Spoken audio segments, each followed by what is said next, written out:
Bismillahirrahmanirrahim. Assalamualaikum warahmatullahi wabarakatuh. Halo sahabat sebuah kisah misteri, kembali lagi bersama saya Rio Wijaya. Untuk sahabat yang menunaikan ibadah puasa, saya mengucapkan selamat menunaikan ibadah puasa. Semoga amal perbuatan yang kita lakukan di bulan suci Ramadan ini amalnya dilipat gandakan oleh Allah Subhanahu wa taala. Amin amin ya rabbal alamin. Di sebuah kisah misteri kali ini, kembali saya akan menceritakan sebuah kisah yang dikirimkan oleh salah seorang sahabat. Beliau ingin menceritakan kisah tentang pesugihan kandang purba. Untuk sahabat-sahabat yang ingin tahu gimana cerita pesugihan kandang purba yang ingin dibagikan oleh sahabat kita satu ini, simak videonya hanya di sebuah kisah misteri. Sebelum saya menceritakan kisah ini, untuk sahabat yang ingin membagikan kisah misteri, pengalaman mistis yang sahabat alami, sahabat boleh kirimkan cerita ke alamat email sebuahkisahmisteri@gmail.com atau sahabat bisa DM ke Instagram saya rio.wijaya91. Insya Allah cerita misteri yang sahabat kirimkan akan saya bagikan di channel Rio Wijaya di sebuah kisah misteri.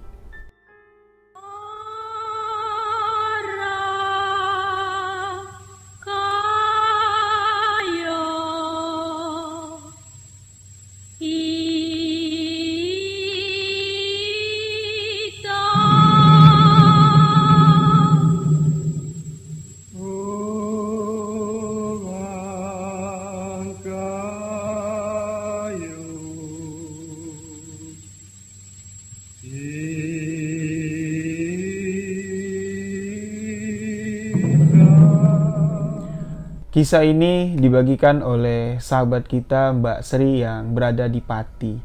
Beliau sudah mengirimkan kisah ini dan saya mengucapkan terima kasih kepada Mbak Sri sudah ingin membagikan pengalaman misteri yang Mbak Sri alami.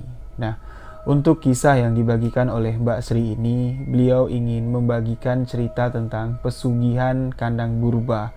Yang mana sudah banyak sekali sahabat-sahabat yang meminta saya untuk menceritakan kisah pesugihan kandang purba. Namun kisah ini baru ada sahabat yang membagikan kisah pesugihan kandang purba ini, barulah saya berani untuk menceritakannya. Nah, banyak orang yang menganggap, sebagian orang yang mengatakan kalau pesugihan kandang purba ini merupakan pesugihan putih tanpa tumbal. Di video kali ini sedikit juga saya akan menjelaskan tentang pesugihan kandang purba. Nah, jadi pesugihan kandang purba ini dikenal sebagai pesugihan putih yang tidak menggunakan tumbal. Bagi orang-orang yang menggunakan pesugihan kandang purba, mereka menghalalkan cara pesugihan kandang purba ini. Namun dari sebuah kisah misteri yang dibagikan oleh Mbak Sri, di sini sedikit kita bisa mengambil garis merah dari kisah tentang pesugihan kandang purba ini. Untuk sahabat boleh menilai sendiri apakah pesugihan kandang purba ini layak disebut sebagai pesugihan putih atau pesugihan yang dihalalkan dalam ajaran agama Islam. Sahabat bisa menilai sendirilah dari cerita yang dibagikan oleh Mbak Sri ini. Nah, jadi kita masuk ke cerita yang dibagikan oleh Mbak Sri yang ada di Pati. Kejadian ini sudah cukup lama terjadi sekitar tahun 2008-2009 yang lalu, yang mana di tahun 2008 Mbak Sri ini masih tinggal di Pati. Mbak Sri sudah hampir 2 tahun menikah dengan suaminya, hampir 2 tahun pula lah Mbak Sri ini sudah ditinggal oleh suaminya, yang mana beberapa bulan setelah pernikahan Mbak Sri dengan suaminya, suami Mbak Sri ini keterima kerja sebagai ABK di sebuah kapal pesiar, yang mana kapal pesiar yang tempat suaminya Mbak Sri ini bekerja, kapal pesiar itu berlayar jauh sekali Mbak Sri bilang. Jadi hampir 2 tahun suaminya itu udah nggak pulang-pulang, cuman ngasih kabar sesekali dan ngirimin Mbak Sri ini uang. Nah, di tahun 2008 itu Mbak Sri ini merasa bosan karena di kampungnya Mbak Sri tinggal sendirian, yang mana kedua orang tua Mbak Sri sudah lama sekali meninggal dunia. Mbak Sri ini mencoba untuk mencari pekerjaan untuk mengisi waktu-waktu luangnya. Mbak Sri mulai bertanya ke teman-temannya, ke tetangga, ada nggak pekerjaan yang bisa aku lakukan? Ya bukan permasalahan ekonomi yang menuntut Mbak Sri ini untuk bekerja, tapi Mbak Sri ini iseng di rumah sendirian. Nah, singkat cerita, Mbak Sri bertemu dengan sahabat lamanya. Di sini kita sebut saja dengan namanya Mbak Ani. Mbak Ani ini sudah kenal dengan Mbak Sri ini dari kecil lah, boleh dikatakan seperti itu. Mereka ini sepemainan. Dulu Mbak Sri dengan Mbak Ani ini sering main sama-sama sewaktu kecil, tapi semenjak dewasa Mbak Sri ini sudah nggak pernah ketemu dengan Mbak Ani lagi. Dan pada hari itu Mbak Sri ini nggak sengaja bertemu dengan Mbak Ani di pasar. Nah, di pasar itu Mbak Sri yang bertanya kepada seseorang pedagang sayuran, bertanya, "Bu, di tempat ibu dagang ini butuh orang nggak? Aku mau kerja di sini loh. Kalau ibu butuh bantuan, butuh tenaga, yo kerja apaan kek bu? Bantu-bantu jagain dagangan, bantu-bantu bersihin sayuran, ya nggak apa-apa lah. Yang penting aku tuh nggak iseng di rumah sendirian." Nah, si pemilik tempat usaha jualan sayuran ini mengatakan, "Oh mbak, bukannya saya nggak mau. Saya aja di sini kerja sama orang. Nah, kalau mbak mau nyari kerja nanti, aku kenalin sama juraganku." Juragan yang dimaksud oleh si pedagang sayur ini adalah temannya si Mbak Sri, yaitu Mbak Ani. Mereka bertemu di pasar itu. Pedagang sayuran itu ngenalin si Mbak Sri ini ke temannya si Mbak Ani. "Bu, ini ada bu, orang mau nyari kerjaan, mana tahu ibu butuh tenaga kerja." Yo sekali si Mbak Ani ini ngeliat, "Loh, kamu Sri bukan?" "Iya, aku Sri. Kamu Ani ya?" Nah, di situ mereka mulai bertemu lagi. Mereka nyeritain lah kenangan masa kecil, dan singkat cerita, Mbak Sri ini langsung bertanya lah sama Mbak Ani, "Nih, kamu sekarang sudah jadi juragan tolonglah bantu aku. Aku iseng di rumah nggak ada kerjaan." Mbak Ani pun merespon pertanyaan dari Mbak Sri. Langsunglah Mbak Ani ini mengatakan, "Kalau kamu butuh pekerjaan, kamu ikut aku aja yuk ke Jakarta. Aku juga punya usaha lu di Jakarta usaha sayuran juga. Kalau kamu mau jaga kiosku, aku ajaklah kamu ke Jakarta." Di sini Mbak Sri tanpa berpikir panjang, karena di kampung Mbak Sri ini tinggal seorang diri. Mbak Sri tidak punya tanggung jawab, kedua orang tuanya sudah lama meninggal. Mbak Sri pun memutuskan untuk ikut sama Mbak Ani berjualan di ibu kota Jakarta. Nah, di awal tahun 2009 lah, perjalanan Mbak Sri dimulai untuk berjualan di salah satu pasar tradisional yang ada di Jakarta. Awalnya Mbak Sri ini disuruh bantu-bantu dulu lah. Jadi ada yang jagain kios yang di Jakarta itu, kita sebut saja dengan Ibu Salimah ya. Ibu Salimah ini sudah lama ngikut juragan Ani, dan Mbak Sri ini pertama disuruh nemenin Ibu Salimah dulu untuk belajarlah dulu ya gimana caranya berjualan, nentuin harga, terus cara-cara nimbang, diajarin semua sama Ibu Salimah. Beberapa bulan Mbak Sri ini cuman ngebantu-bantuin aja. Setelah Mbak Sri ini paham tentang caranya berdagang, sudah bisa nentuin harga sayur yang kalau orang beli sayur ini harganya berapa, terus juga cara nimbang juga Mbak Sri ini udah paham. Ani pun memberikan kepercayaan kepada si Sri. Si Sri pun diberikan satu kios, diisi sayurannya setiap hari, ada yang nganter. Jadi Mbak Sri ini cuma duduk aja lah ya, dari jam 3 pagi dia suruh bersih-bersih kiosnya. Nanti ada anak buahnya si juragan Ani ini nganterin sayuran, nganterin perlengkapan untuk jualan. Barulah di situ Mbak Sri ini mulai untuk berjualan.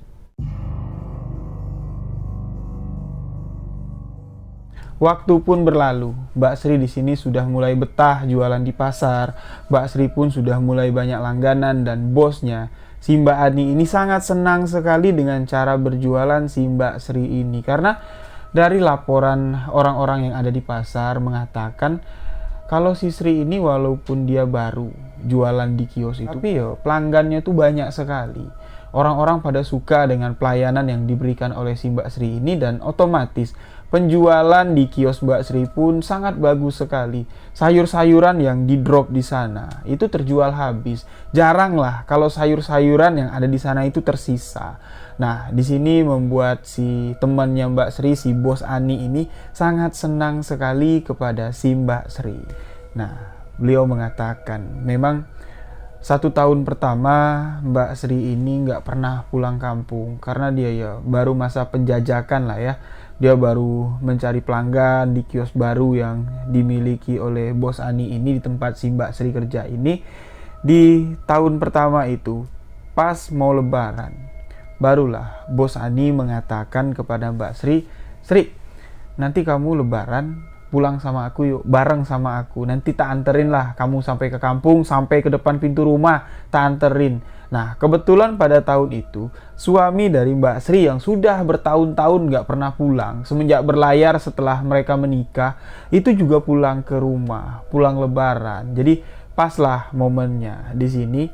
Apa yang dikatakan oleh bosnya si Mbak Ani ini memang benar. Jadi Mbak Sri ini dijemput dari tempat tinggalnya yang ada di Jakarta, dari kos-kosan ya, kos-kosan yang ditempatkan oleh Bos Ani ini, dijemputlah untuk menuju ke kampung halamannya. Pada saat itu Bos Ani bersama suaminya, bersama seorang sopir, bersama satu orang karyawan lain, mereka menggunakan mobil pribadi menuju ke kampung halamannya ke daerah Pati. Di sini Mbak Sri mengatakan ketika pulang ke Pati, bosnya si Ani ini ya tidak langsung mengantarkan si Mbak Sri ini untuk pulang ke rumah, melainkan diajak untuk mampir dulu ke rumah si bos. Yang mana rumah si bos Ani ini jaraknya cukup jauh, sama-sama di daerah Pati, tapi kampungnya tuh beda. Jadi mampir dulu lah ke rumah si bos.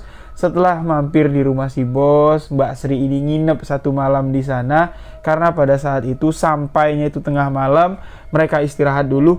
Keesokan harinya lah, si bos Ani ini mengantarkan Mbak Sri untuk pulang ke rumahnya.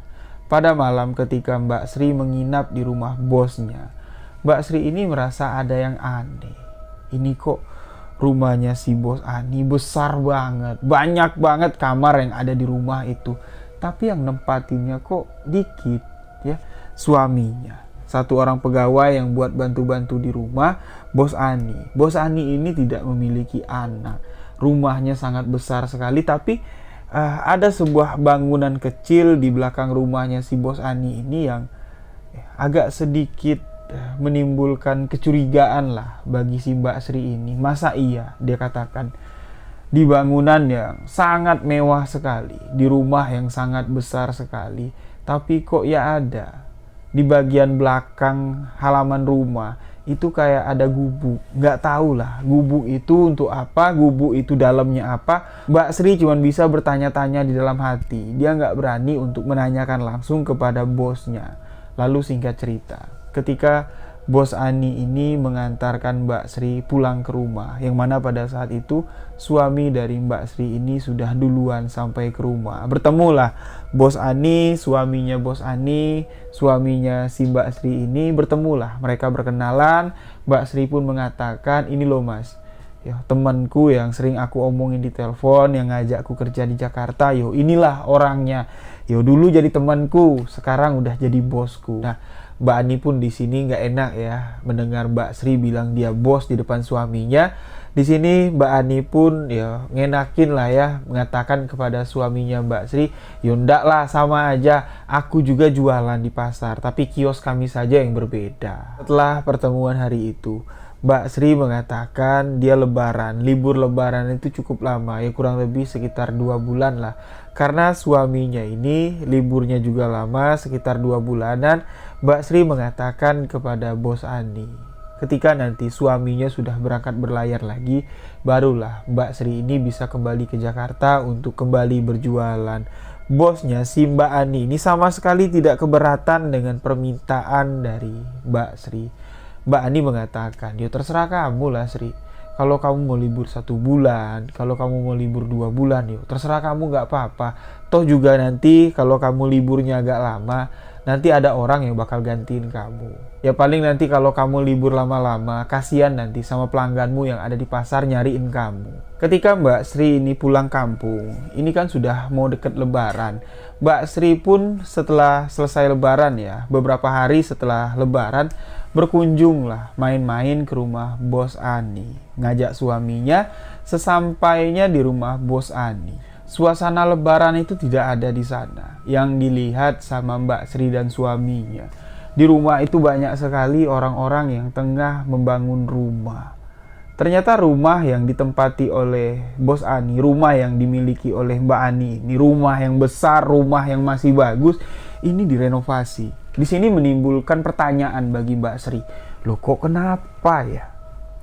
rumah masih bagus kayak gini, kok direnovasi? Kenapa nggak sebelum lebaran aja direnovasi? Kenapa pas lebaran direnovasi? Ini sedikit menimbulkan pertanyaan bagi si Mbak Sri ini, tapi Mbak Sri nggak berani bertanya langsung sama bosnya si Mbak Ani ini, cuman bisa bertanya-tanya di dalam hati. Ketika sampai di sana, Mbak Sri ini sama suami mau bersilaturahmi lah di hari yang fitri, tapi mau nemuin bosnya si Mbak Ani. Mbak Ani ini lagi sibuk sekali, bukan mandorin orang-orang yang sedang kerja, tapi Mbak Ani ini turun langsung untuk membantu pekerja-pekerja yang ada di sana. Ini membuat si Mbak Sri dan suami geleng-geleng kepala. Suaminya Mbak Sri pun di sini mengatakan kepada Mbak Sri, ya udahlah Dek, kalau si Mbak Ani lagi sibuk, kita minta pamit pulang aja. Nah, mereka pun menemui Mbak Ani, minal aidin wal faizin lah. Mereka saling bermaaf-maafan dan Mbak Ani pun mengatakan kepada Mbak Sri, maaf Sri, rumahku lagi berantakan. Kebetulan kami lagi ada renovasi kecil-kecilan. Ya udahlah, nggak apa-apa nih, kami pun pamit untuk pulang. Singkat cerita, di hari itu pun mereka langsung pulang karena nggak enak lah, rumahnya sedang berantakan, tuan rumah lagi sibuk, lagi bantu-bantu tukang untuk bangun rumah. Singkat cerita, setelah mereka pulang, Mbak Sri ini sempat bertanya sama suaminya, Mas, nanti kalau kamu sudah banyak duit, kalau kamu berniat untuk merenovasi rumah kita ini, kamu mau bantuin gak tukang-tukang yang bekerja? Suami dari Mbak Sri pun mengatakan, kalau memang jumlah pekerja yang kita sewa atau jumlah pekerja yang membantu untuk merenovasi rumah kita ini kekurangan tenaga, bukannya nggak mungkin kalau aku turun tangan untuk bantu-bantu. Tapi kalau kita ada rezeki lebih, kalau tukangnya juga pas, anggotanya juga lengkap, lebih baik aku ngerjain yang lain lah Dek, daripada aku bantu-bantu, toh juga bukan basicku kerja bangunan. Itu yang dikatakan oleh suaminya Mbak Sri. Di sini menandakan ucapan dari suaminya Mbak Sri ini bisa kita artikan, kalau kita punya duit, ngapain kita turun langsung ngebantuin tukang untuk bekerja, kan kita udah bayar tukang. Kurang lebih seperti itulah Mbak Sri mengatakan.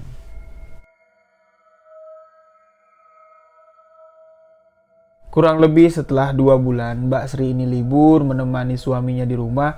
Suami dari Mbak Sri pun berpamitan untuk kembali berlayar. Nah, di sini Mbak Sri langsung datang ke rumah bosnya, ke rumah Mbak Ani.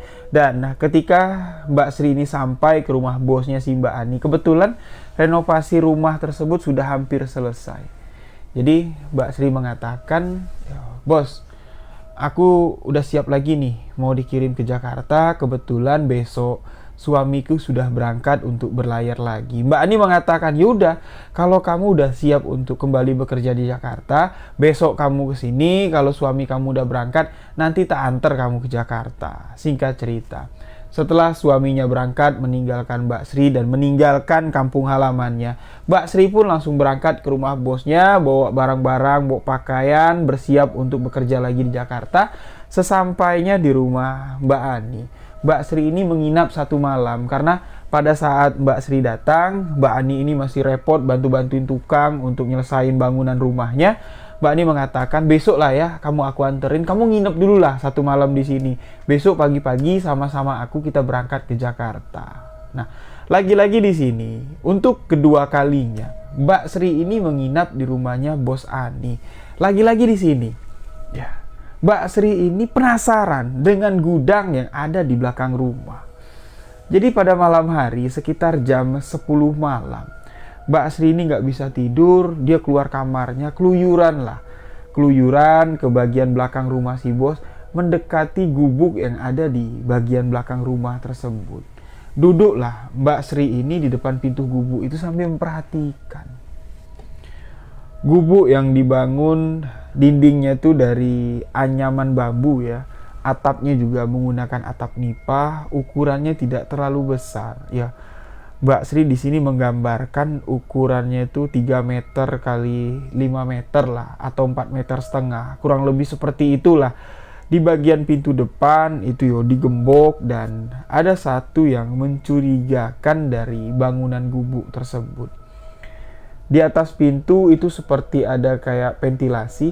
Nah, di antara ventilasi Jelas sekali malam itu Mbak Sri ini melihat ada 3 bungkusan hitam, 3 bungkusan kain hitam yang digantung di ventilasi tersebut.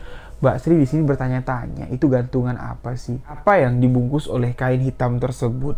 Ketika Mbak Sri mencoba untuk mendekati pintu, ya, untuk memperhatikan 3 bungkusan yang ada di atas pintu tersebut, dari dalam gubuk, Mbak Sri ini seperti mendengar suara dengkuran. Suara dengkuran yang sangat keras sekali yang membuat bulu tengkuk Mbak Sri ini merinding. Mbak Sri pun mengurungkan niatnya untuk mendekati pintu yang sudah digembok itu. Mbak Sri pun kembali ke kamarnya dan tidur. Keesokan harinya, setelah Mbak Sri ini selesai menunaikan ibadah sholat subuh, Mbak Ani pun mengatakan kepada Mbak Sri, "Sri, kamu bantuin bikin sarapan ya. Setelah nanti kita sarapan, kita berangkat menuju ibu kota Jakarta." Mbak Sri pun dengan pembantu yang ada di rumah tersebut, mereka masak untuk bikin sarapan. Setelah sarapan jadi, suaminya Mbak Ani dan sopir yang akan mengantar mereka ke Jakarta, semuanya sarapan. Setelah sarapan, mereka pun langsung menuju ke Jakarta. Nah, dari Pati menuju Jakarta dengan mengendarai mobil pribadi, yaitu menempuh waktu yang gak sebentar. Mbak Sri bilang perjalanan cukup jauh, dan alhamdulillah Mbak Sri dan rombongan pun sampai ke Jakarta dengan selamat. Sesampainya di Jakarta, aktivitas yang dilakukan oleh Mbak Sri ini berlangsung seperti biasa lah. Ya, dia kembali ke kos-kosan yang ada di dekat pasar setelah beristirahat 1 hari full. Keesokan paginya, subuh-subuh, Mbak Sri ini sudah harus ada di pasar karena sayuran bakal masuk, dan hari itu hari dimana Mbak Sri akan kembali berjualan. Selama Mbak Sri berjualan di pasar, jagain kios Bos Ani ini, sama sekali Mbak Sri ini tidak pernah merasakan ada sesuatu yang ganjil, tidak pernah merasakan ada sesuatu yang aneh. Semua berjalan seperti biasa, semua berjalan sangat baik lah, sesuai dengan apa yang diharapkan oleh Mbak Sri, yang membuat Bos Ani sangat senang sekali dengan kinerja yang dilakukan oleh Mbak Sri ini. Hingga pada suatu ketika, tanpa sepengetahuan dari Mbak Sri, Bos Ani ini meletakkan sesuatu di tempat Mbak Sri ini dagang.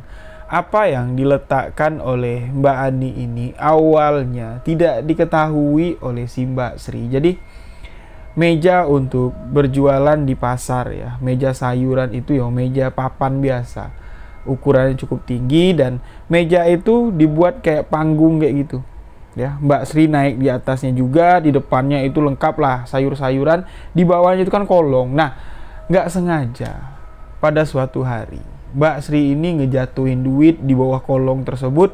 Ketika si Mbak Sri ini mau ngambil duit di bawah kolong tersebut, Mbak Sri ngelihat, loh, kok di bawah kolong sini tiba-tiba ada 3 bungkusan kain hitam, yang mana Mbak Sri ini nggak tahu ya bungkusan kain hitam itu apa, tapi dia langsung keinget, loh, bungkusan kain hitam ini kan mirip dengan bungkusan kain hitam yang ada di gubuk di belakang rumahnya si Bos Ani ini. Seketika di situ, Mbak Sri ini tanpa pikir panjang langsung ngelepasi bungkusan itu, dan bungkusan itu disimpan lah sama si Mbak Sri ini, dibawa balik ke kos-kosan. Dan keesokan harinya, sesuatu yang tidak masuk akal terjadi, yang mana kalau di jam 6 pagi ya, jam 6 sampai jam 9 itu kios yang tempat Mbak Sri ini jualan itu ramainya bukan main. Tapi pada hari itu, ketika 3 bungkusan hitam itu sudah tidak ada lagi di bawah kolong tempat Mbak Sri ini jualan, dagangannya itu sangat sepi sekali.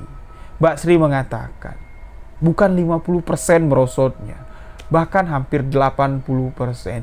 Cuman 1-2 orang lah yang mampir ke kiosnya untuk berbelanja. Pelanggan-pelanggan yang lain nggak tahu kemana, nggak tahu mereka belanja kemana. Beberapa hari kejadian ini terus terjadi hingga Bos Ani ini bertanya kepada si Mbak Sri, "Sri, kok kiosmu sekarang sepi? Ada apa?" Mbak Sri di sini mengatakan, nggak ada apa-apa, aku juga nggak tahu kenapa. Tapi kemarin aku nggak sengaja loh nemuin ada 3 bungkusan hitam di bawah kolong, dan aku ambil lah bungkusan itu, aku bawa ke kos-kosan. Nah, di sini Mbak Ani bertanya, sekarang bungkusannya itu ada di mana? ada di kos-kosan kamu. Ya udah, sekarang kamu ambil, kamu kasih ke aku. Nah, Mbak Sri yang nggak tahu apa-apa, diperintah sama si bosnya si Mbak Ani ini untuk mengambil 3 bungkusan hitam itu, yo diambil lah. Pulang dia ke kos-kosan, karena kosannya tidak terlalu jauh dari pasar tersebut, diambil lah. Setelah sampai kembali ke pasar, ditunjukin lah sama si bos Ani. Ini loh bungkusan yang aku bilang. Nah, Mbak Ani di sini mengatakan kepada Mbak Sri, lain kali kalau kamu nemu bungkusan seperti ini lagi, tempat kamu jualan, jangan sekalipun atau jangan berani-beraninya kamu untuk ngelepasinnya. Kamu tahu nggak? Selama ini yang membuat tempat dagangan kamu ramai, itu bukan kamu, melainkan 3 bungkusan inilah yang menarik pelanggan untuk belanja di tempat kamu. Apa yang dikatakan oleh bos Ani di sini sempat membuat Mbak Sri ini bingung. Mbak Sri sempat terdiam. Loh, kok bisa kayak gitu? Apa hebatnya 3 bungkusan hitam ini? Mbak Sri pun di sini lantas langsung bertanya kepada bosnya si Mbak Ani. Maksud kamu apa? Ini jimat, ini penglaris. Mbak Sri langsung bertanya seperti itu dan Mbak Ani mengatakan, yaudah kalau kamu tahu ya kamu diem. Yang penting sekarang kamu duduk di sini, kamu jualan. Nah, setelah kejadian hari itu, Mbak Sri ini ketika dia mau ke pasar itu niatnya tuh maju mundur, jualan nggak. Kalau dia nggak jualan, ya otomatis Mbak Ani ini pasti akan marah. Tapi kalau dia jualan dengan syarat-syarat seperti itu, Mbak Sri ini takut ada sesuatu hal yang akan terjadi kepada dirinya dan keluarganya. Karena Mbak Sri ini paling penakut sekali dengan hal-hal yang berbau mistis. Tapi ya, apa boleh buat lah, Mbak Sri bilang pada saat itu. Mau nggak mau, Mbak Sri pun harus kembali ke pasar untuk berjualan. Dan ketika setelah 3 bungkusan hitam itu ditaruh lagi sama si Mbak Ani ini di bawah kolong tempat si Mbak Sri jualan. Pagi hari itu dagangannya begitu datang di jam 3 dini hari. Jam 5 masuk ke jam 6. Itu ibu-ibu udah ramai. Pedagang-pedagang yang untuk dijual kembali ke komplek-komplek ya, itu ramai sekali kembali berbelanja di tempatnya si Mbak Sri. Barulah di sini Mbak Sri ini percaya dengan apa yang dikatakan oleh bos Ani, bahwa setahun belakangan ini yang membuat dagangan itu ramai itu bukannya si Mbak Sri, melainkan 3 bungkusan hitam itu. Nah, ketika Mbak Sri ini sadar bahwa 3 bungkusan hitam itu memiliki energi yang sangat kuat sekali lah untuk penglaris agar orang mau berbelanja di tempatnya berjualan. Nah, di sini Mbak Sri mulai yakin dengan hal-hal gaib. Mbak Sri mulai penasaran dengan hal-hal mistis. Tapi Mbak Sri ini mau bertanya dengan temannya si bos Ani ini. Mbak Sri ini masih sungkan. Tapi pelan-pelan Mbak Sri ini menyelidiki sebenarnya penglaris dagang apa yang digunakan oleh bosnya si Mbak Ani. Singkat cerita, setahun kembali berlalu. Ketika ingin masuk ke bulan puasa Ramadan, Mbak Ani mengatakan kepada Mbak Sri, Sri, bulan puasa kita libur aja yuk, kita kembali ke kampung. Nah, kebetulan pada saat itu Mbak Sri ini memang udah lama sekali nggak pulang ke kampung. Mbak Sri pun dengan senang hati mengatakan, yo kalau memang kamu mau pulang kampung, kamu ngajak aku, yaudah sama-sama kita pulang kampung, kata si Mbak Sri tadi. Lalu kios yang dijaga sama Mbak Sri ini dioper alih lah sama anak buahnya si bos Ani yang lain selama puasa Ramadan sampai setelah Lebaran di tahun itu. Mbak Sri pun berada di kampung. Nah, kebetulan pada tahun itu suami dari Mbak Sri nggak bisa pulang. Mbak Sri terpaksa puasa dia sendirian di rumah. Nah, pada saat puasa itulah Mbak Sri ini merasa bosan di rumah karena di rumah sendirian. Dia sering main ke rumah si bos Ani. Ketika dia main-main lagi ke rumah si bos Ani, alangkah terkejutnya si Mbak Sri ini. Kok lagi-lagi rumah si bos Ani ini direnovasi? Baru tahun kemarin ketika Lebaran rumah itu masih direnovasi. Di awal puasa Mbak Sri mengatakan di sana sudah banyak pekerja. Mbak Sri melihat Mbak Ani dan suaminya, mereka panas-panasan, mereka keringet-keringetan, turun tangan langsung untuk membantu tukang yang ada di sana merenovasi rumah. Ini membuat Mbak Sri ini geleng-geleng kepala. Di dalam hatinya Mbak Sri ini bertanya-tanya, Ani ini pelitkah orangnya? Kok duit banyak kayak gini, rumah setiap tahun direnovasi, Kok mau panas-panasan, capek-capean untuk ngebantuin orang-orang yang kerja di sana?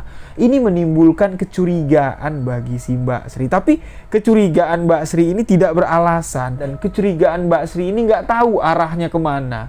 Karena Mbak Sri ini nggak tahu bahwa apa yang dilakoni oleh Mbak Ani ini merupakan salah satu ritual pesugihan kandang purba. Awalnya Mbak Sri sama sekali tidak tahu, hingga pada suatu ketika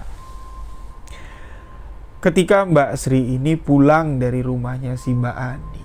Di tengah jalan, Mbak Sri bertemu dengan seorang perempuan tua, yang mana perempuan tua ini sama sekali tidak dikenal oleh si Mbak Sri. Perempuan tua itu manggil, "Duk, sini Duk." "Kamu dari mana?" "Yuk, aku dari rumah temenku, Bu." "Yang mana rumah teman kamu?" "Itu loh, rumah besar yang sedang direnovasi." "Oh, rumah Juragan Ani." "Kamu siapanya Juragan Ani?" "Aku teman kecilnya, Bu, tapi sekarang aku kerja sama Juragan Ani." "Oh, kalau kamu kerja sama Juragan Ani, Ibu cuma mau bilang sama kamu, hati-hati, Nduk. Kamu sudah berkeluarga belum?" "Alhamdulillah sudah, Bu." "Suami kamu mana?" "Kebetulan suami saya jarang pulang ke rumah. Suami saya kerjanya sebagai ABK." "Oh ya udah, Ibu cuman pesan sama kamu. Kalau kamu kerja sama Juragan Ani, kamu hati-hati." Nah, dengar kata hati-hati, Mbak Sri ini bertanya-tanya lagi di dalam hati dan kembali bertanya kepada si ibu itu. "Hati-hati apa, Bu?" "Yo wis, kalau kamu mau tahu, yuk ikut Ibu pulang ke rumah." Nah, jadi dari pertemuan Mbak Sri dengan nenek tua yang tidak dikenal sama Mbak Sri di sini baru tahu sebenarnya apa yang dilakukan oleh temannya si Juragan Ani dan suaminya. Kenapa kok dia repot-repot untuk ngebantuin tukang, panas-panasan, ya, keringetan, sedangkan mereka duitnya banyak. Kenapa dia harus turun tangan langsung untuk ngebangun rumah tersebut, untuk merenovasi rumah tersebut, dan alasannya kenapa rumah itu setiap tahun direnovasi. Disinilah Mbak Sri ini baru tahu setelah diceritakan oleh sosok nenek misterius yang ngajak dia ke rumahnya. Jadi si nenek tua ini mengatakan, "Aku tahu betul teman kamu si Juragan Ani itu. Juragan Ani itu lahir aja aku ngelihat. Karena Juragan Ani itu sebaya dengan anakku dan anakku juga dulu dekat sekali dengan Juragan Ani. Sepemainan. Bahkan kekayaan dari si Juragan Ani itu merintisnya sama-sama dengan anakku." "Loh, maksud Ibu apa?" "Kekayaan rumah besar yang dimiliki oleh Juragan Ani itu sama-sama dicari dengan anakku." Barulah si nenek ini menceritakan semua bahwa sebelum Juragan Ani itu menjadi orang yang sangat kaya raya di kampung mereka, memiliki rumah yang sangat besar, Juragan Ani ini gak punya kerjaan juga. Suaminya itu kerjanya serabutan. Hingga pada suatu ketika anak dari si nenek ini adalah seorang laki-laki, sebaya dengan Juragan Ani, sebaya juga dengan Mbak Sri. Tapi Mbak Sri gak kenal, karena mereka jaraknya desa dari Mbak Sri tinggal dengan Juragan Ani ini agak sedikit jauh. Tapi sewaktu kecil, Mbak Sri ini kenal dengan Juragan Ani karena rumah nenek dari Juragan Ani ini berdekatan atau satu kampung dengan rumah si Mbak Sri ini. Jadi ketika Juragan Ani masih kecil bermain atau nginep di rumah neneknya, disitulah mereka main sama-sama, disitulah mereka kenal dan menjadi teman kecil. Nah, si nenek ini mengatakan, memang kalau diceritakan memang sulit untuk dipercaya, Nduk. Tapi aku tuh ndak mau kejadian buruk yang pernah terjadi sama anakku ini terulang lagi. Aku perhatiin dari kemarin, kamu tuh sering nginep di rumah Juragan Ani. Kamu tuh sering bolak-balik ke rumah Juragan Ani. Aku tuh cuman khawatir sesuatu hal buruk akan terjadi kepada kamu seperti yang menimpa anakku. Si nenek itu mengatakan bahwa Juragan Ani itu menggunakan pesugihan. Pesugihan yang digunakan oleh Juragan Ani merupakan pesugihan kandang purba. Mendengar pesugihan kandang purba, Mbak Sri yang sama sekali tidak mengerti, tidak paham tentang hal-hal pesugihan, langsunglah Mbak Sri ini nanya sama si nenek itu, pesugihan kandang purba itu apa?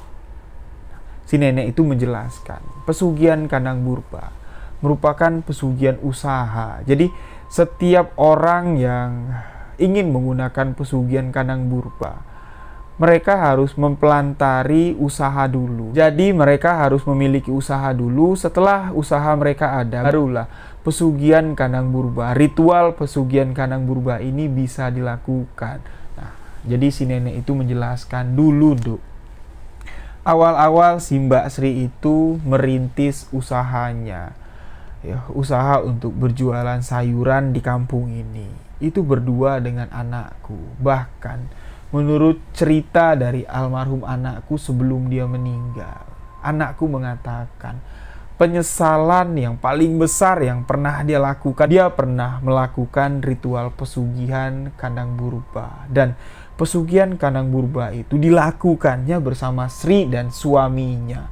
Bahkan anakku mengatakan, aku yang mengantarkan Sri dan suaminya itu pergi ke tempat juru kunci pesugihan kandang burba. Anaknya si nenek itu pun menceritakan ritual-ritual yang dilakukan mereka. Nah, anak si nenek ini meninggal dunia. Ini ada kaitannya dengan beberapa ritual yang dilakukannya untuk mengambil pesugihan kandang burba. Karena salah satu syarat dari pesugihan kandang burba ini adalah puasa.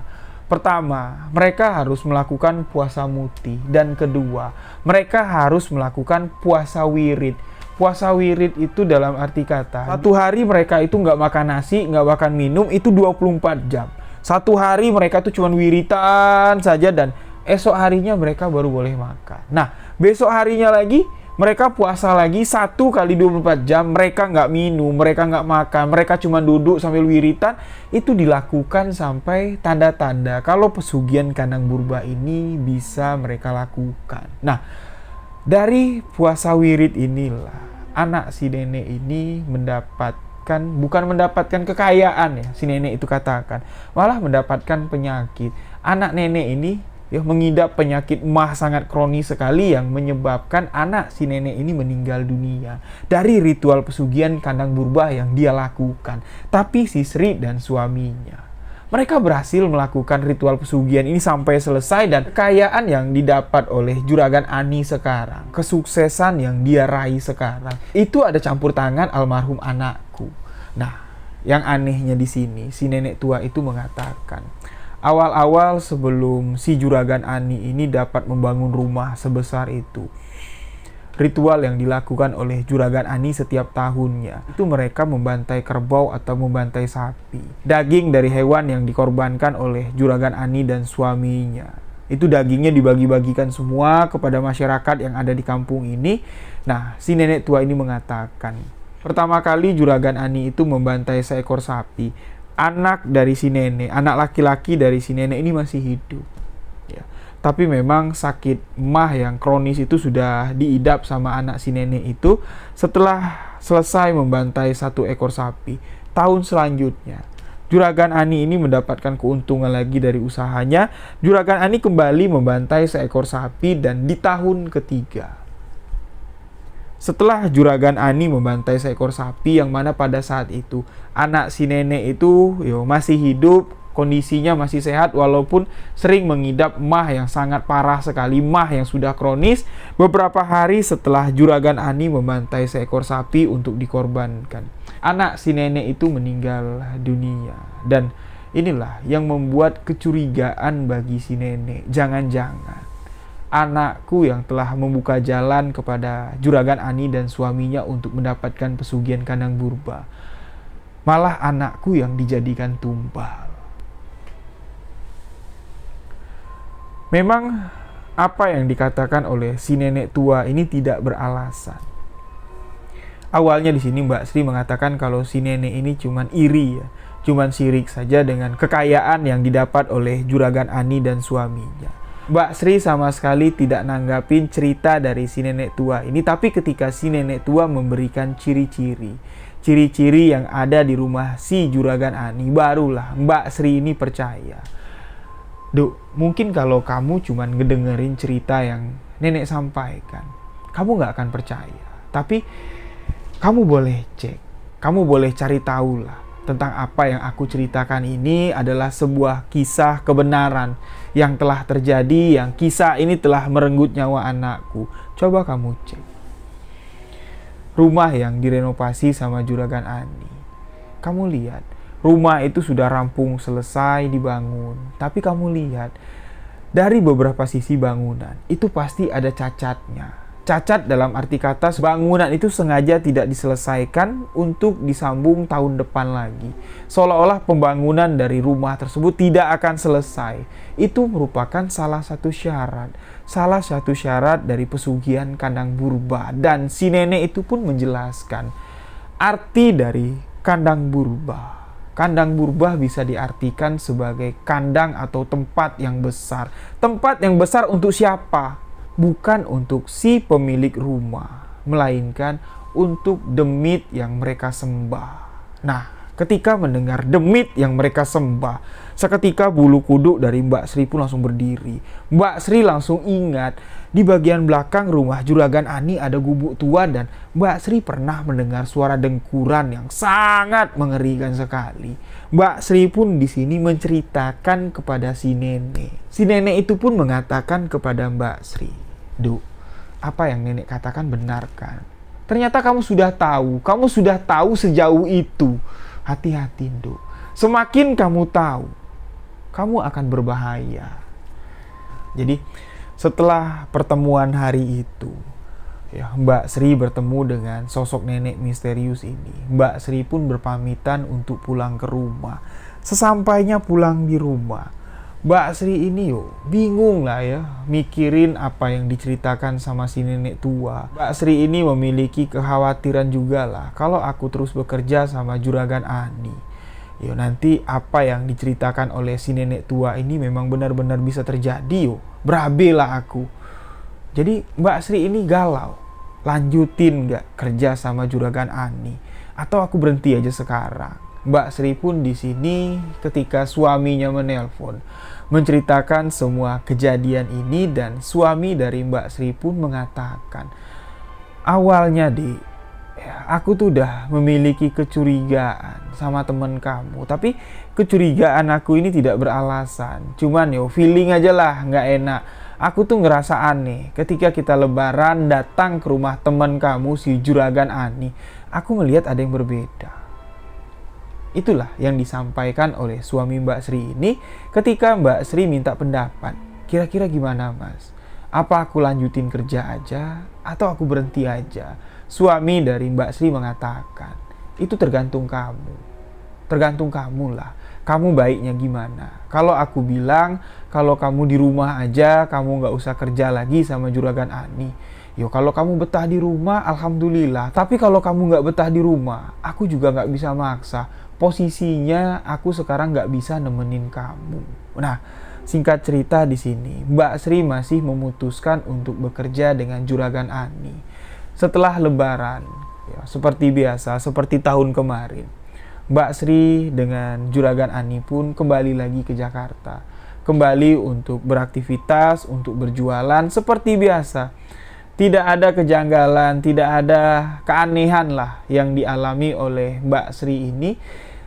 Dagangannya semakin hari semakin rame. Mbak Sri udah nggak pernah memperdulikan lagi kalau di bawah kolong tempat dia duduk itu ada jimat. Ada syarat dari si Juragan Ani untuk cari pelanggan-pelanggan untuk membeli di warungnya si Mbak Sri ini. Mbak Sri sama sekali tidak memperdulikan. Yang penting sekarang aku kerjanya betul, aku digaji, aku bisa nabung. Itulah yang ada di hatinya Mbak Sri hingga 1 tahun pun kembali berlalu. Dan seperti biasa, sebelum mendekati Ramadan, Juragan Ani mengatakan kepada Mbak Sri, "Sri, kita pulang kampung yuk." Mbak Sri pun di sini ayo-ayo aja seperti biasa. Mereka dari Jakarta untuk menuju Pati, menuju kampung halamannya Mbak Sri dan Juragan Ani ini.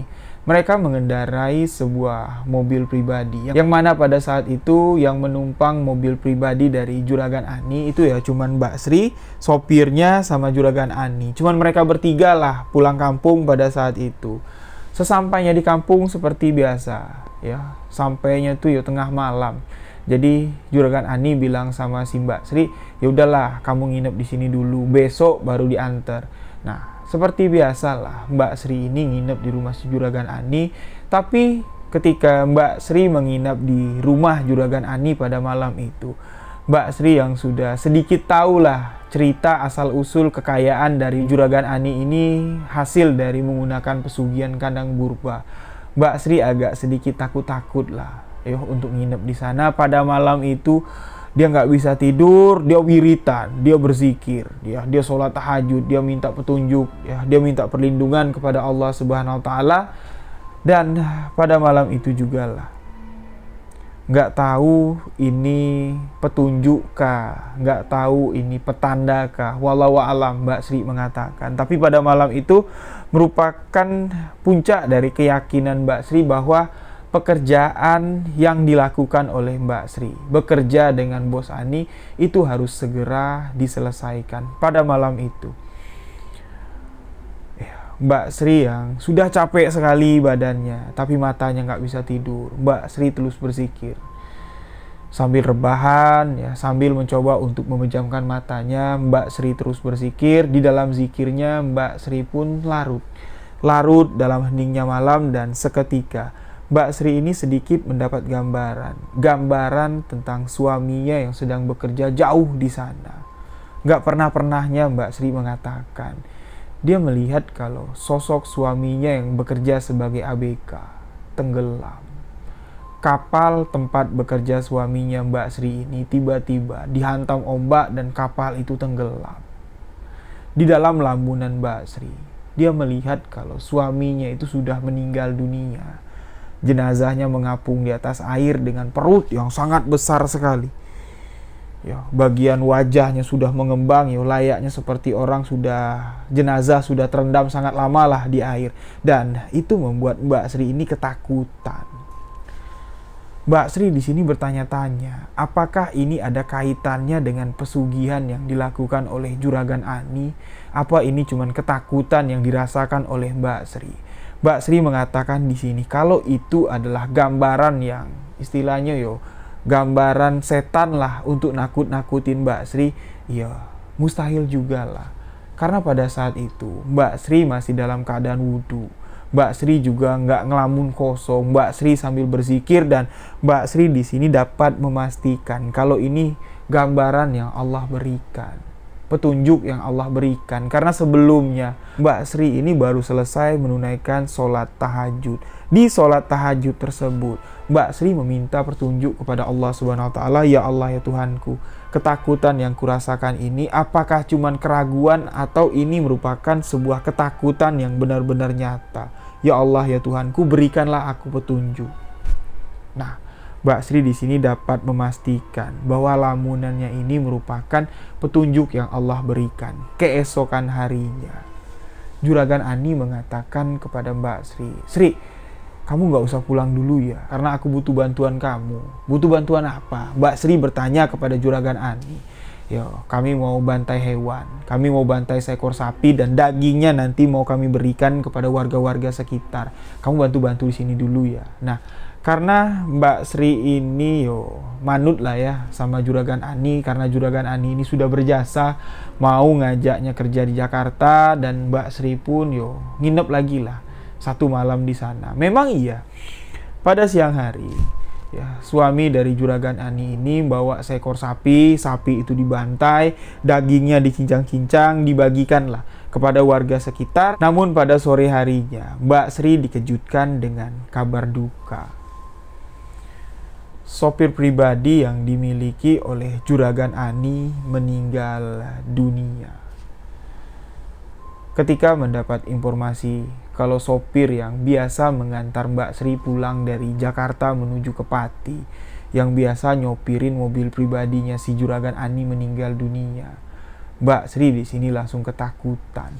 Beliau ingat cerita dari si nenek tua yang mengatakan, "Anakku kenal dekat dengan Juragan Ani. Bahkan anakku lah yang mengantarkan Juragan Ani dan suaminya menemui juru kunci pesugihan kandang purba. Tapi ketika setelah Juragan Ani membantai seekor sapi, anakku meninggal dunia. Jangan-jangan anakku dijadikan tumbal oleh Juragan Ani.